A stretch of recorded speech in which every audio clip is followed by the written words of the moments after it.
In addition to labor rights, you also had Mexican Americans organizing to fight for civil rights. An example of one of these organizations is the National Association of Mexican Americans. And so the ANMA fought for a number of issues, not just for Mexican Americans, but also African Americans, right? They were fighting for civil rights for all minority groups. They also supported the formation of the FEPC, which would work towards ending job discrimination, right, based on racial discrimination. The ANMA also fought for labor rights as well. They supported the rights for farm workers and embraceiros, and they also were critical of U.S. foreign policy, a number of issues really, one being the support of the U.S. For dictators in Latin American countries at this time. But eventually, the ANMA would come under fire as the U.S. Started to criticize them more and more and investigate them. The organization was put on the list of subversive organizations, right? This is a list of the Attorney General of organizations that could be a possible threat. And they were investigated by the House of Un-American Activities Committee. Okay.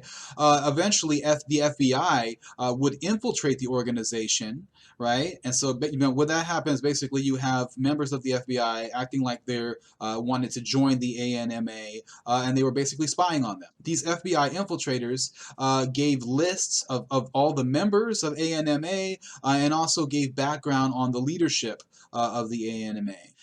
As a result of these attacks by the U.S. government against the ANMA, the organization eventually fell apart. But they did set up a precedent for a civil rights organization by Mexican Americans who were trying to fight for civil rights. You'll see more of this in the decades to come. During these post-war years, you're going to see Mexican Americans getting more and more involved in politics. And there were organizations that tried to help bring this about, such as the Community Service Organization. One of their big missions was to increase voter registration among Mexican Americans. Right? The idea is that more and more Mexican Americans start voting, they can push for their rights and get laws passed that will help to protect them against discrimination in terms of in jobs or civil rights. And so that's the motive of organizations like the Community Service Organization, the CSO. Okay. The CSO was heavily involved in electing Edward B. Roybal to the Los Angeles City Council, right? This is an example of a Mexican-American politician who was able to gain an electoral victory because of voter registration drives, all right? And Mexican-American women played an important role in getting more Mexican Americans to register to vote, right? And ultimately that would lead to a victory for Roybal, right? He didn't win his first election, but the second time that he ran, he got a victory. And so this is a massive effort taking place in Los Angeles to get more and more Mexican Americans involved in voting so that they would have more political influence, all right? And that experience was important because it got more and more Mexican Americans involved, and you would see an increased amount of political activity among Mexican Americans in the future because of this experience.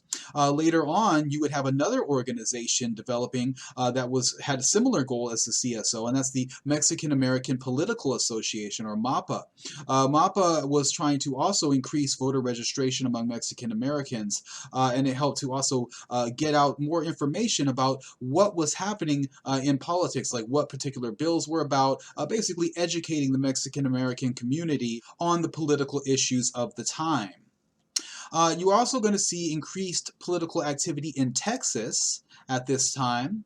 One of the organizations similar to MAPA and the CSO that is involved in voter registration, trying to increase voter registration, was the GI Forum. The GI Forum was established by Dr. Hector P. Garcia, and Garcia, here's Garcia right here, he was heavily involved. He was a World War II veteran, and he helped to organize the GI Forum, which expanded pretty rapidly there in Texas.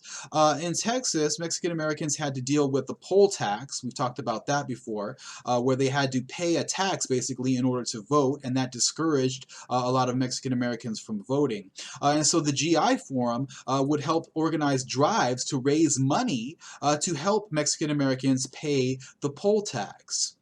The poll tax was a problem because there were political bosses, right? So basically, leaders of the Democratic Party in Texas who would use the poll tax to their advantage. What they would do, these political bosses of the Democratic Party, to try to use Mexican Americans is they would pay the poll tax, right, for Mexican Americans, but then they would influence their votes, right? And in that way, basically, you have them taking advantage of the votes of Mexican Americans. So the GI Forum tried to work against this by helping to raise money to pay this poll tax so Mexican Americans wouldn't be influenced by the Democratic Party and those political bosses. Later in 1960, you would see another organization that was focused on increasing voter registration come about, and this was the Political Association of Spanish-Speaking Organizations, or PASO. PASO was involved in the historic elections in 1963 in the town of Crystal City in Texas. Crystal City had never really had Mexican Americans sitting on the city council, and so in 1963, you had all Mexican Americans winning in the elections for the city council, right? So you have an all Mexican American city council taking over in Crystal City in Texas. And this was a big symbolic victory for Mexican Americans and showed how important voter registration was and how important, having the right to vote was and overcoming the poll tax, right? And so PASO played an important role in that victory there.